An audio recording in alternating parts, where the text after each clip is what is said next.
Hey YouTube, just got back from the pistol range. Had a great time testing out my reloads. My very first time reloading handgun ammunition. I've had a little bit of experience with rifle reloads, but this was my first attempt at pistol reloading, specifically for semi-automatic. First up is the 45 ACP. Shot out of the 1911 platform. This is a Kimber Custom 2, and this was the test gun for today. Let me go ahead and show you how the ammo did and the gun did.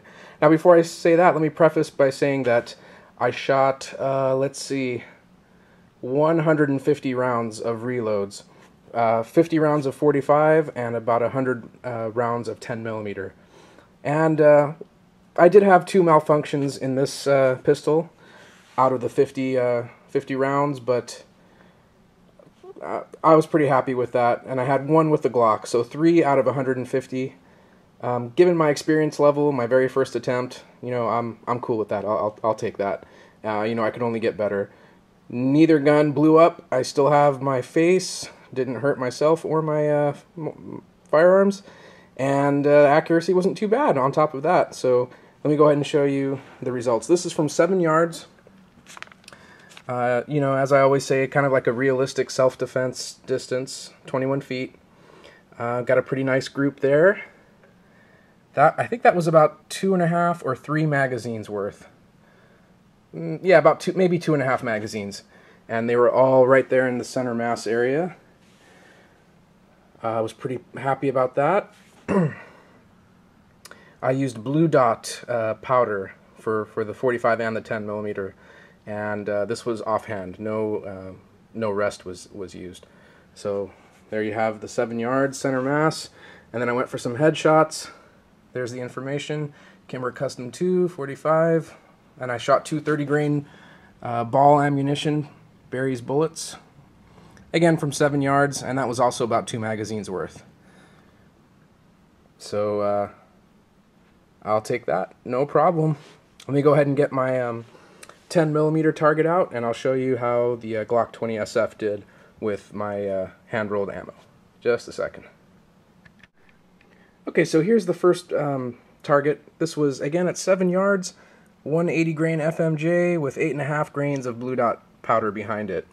And as you can see, that's 30 rounds, 3 full, 3 California magazines of 10 rounds each, and I know that's less than 30 bullet holes, so I was really, really happy with not just the performance and the reliability of my ammo, but the accuracy.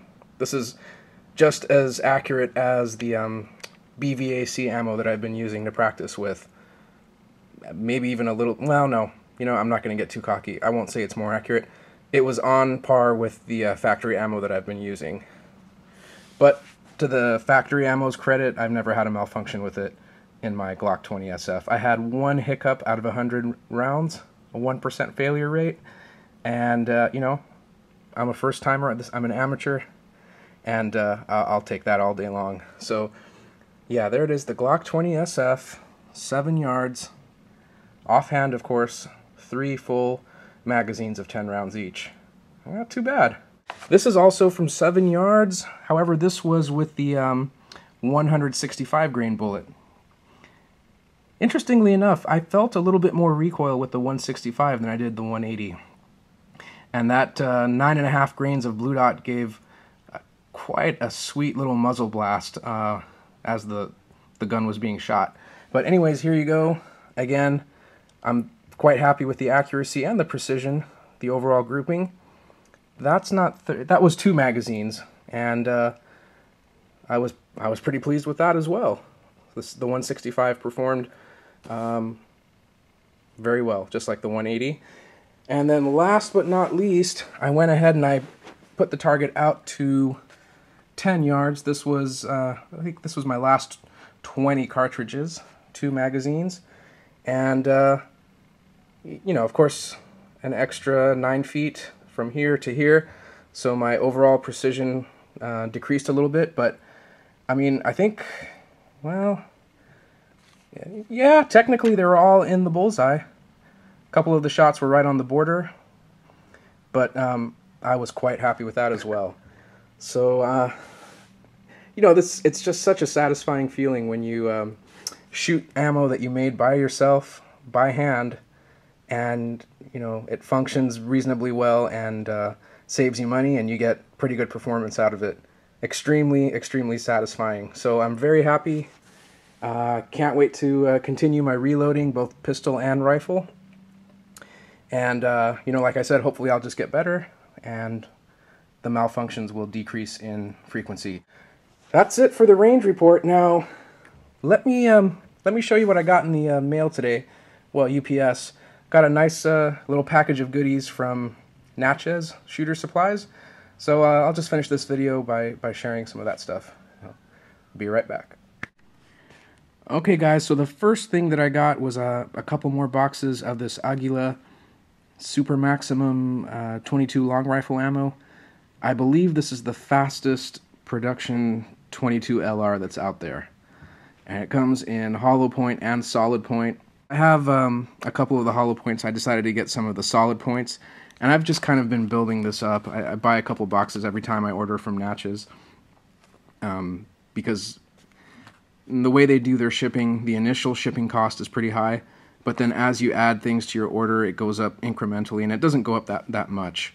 So got a couple more boxes of this super hot Aguila 22, and I plan on trying to make a super accurate, well, as accurate as I can, 308 load for my Remington 700, and I went ahead and I got these. These are hard to find. I couldn't find these at any of my local gun shops or the reloading store at the outdoor range. They didn't have them.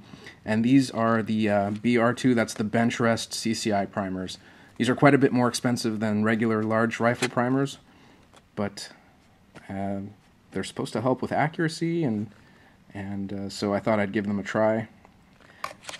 I got some of these. I think, yeah, got 10 packs, so that's 1,000 of these match grade bench rest primers. All right. Speaking of things that are hard to find, I got myself some smokeless powder. Let me show you the first one here. This is Accurate number 9. In my Lyman manual, it says that this is one of the loads to use, not the loads, I'm sorry, this is one of the powders to use if you want to work up a full power 10mm load. And I can't find this anywhere. I've gone to several chain stores around here. They're called Turner's Outdoorsman. I went to the reloading store up at Angeles for outdoor range, and nobody had it. And I just decided to go ahead and do a large order from Natchez. Their shipping fees for hazardous materials like primers and powder basically is pretty fair. They charge you a one-time fee of $27, and that covers up to 50 pounds of primers and powders, and they don't charge you for a separate box for each hazardous material like Midway does. So I thought, you know, I'm just going to bite the bullet, get some stuff that I can't find anywhere, and just get it over with, pay that shipping fee, and be done with it. So that's a 1 pound container of Accurate number 9. And then, last but not least, got myself some power pistol. Again, I couldn't find this stuff anywhere locally either. And I got 2 of these 4 pound, there's the other one. Got 8 pounds total of Alliance power pistol. And I'm going to slowly work up a 10mm load with this stuff. Again, this is one of the 2 recommended full power 10mm loads out there. So that's pretty much it. Got some good results with my reloads. Got some good stuff. Expensive with the shipping and everything, but it was just once. So and it'll last me quite a while before I have to suck it up and pay for that hazardous materials fee. Sometimes it's the only way. You just, you know, you got to do what you got to do to get the good stuff. All right, guys, I hope you enjoyed this, and I look forward to making some more reload videos for you. So stay tuned. Comment, share, subscribe, all that good stuff, and have a good week. Thanks.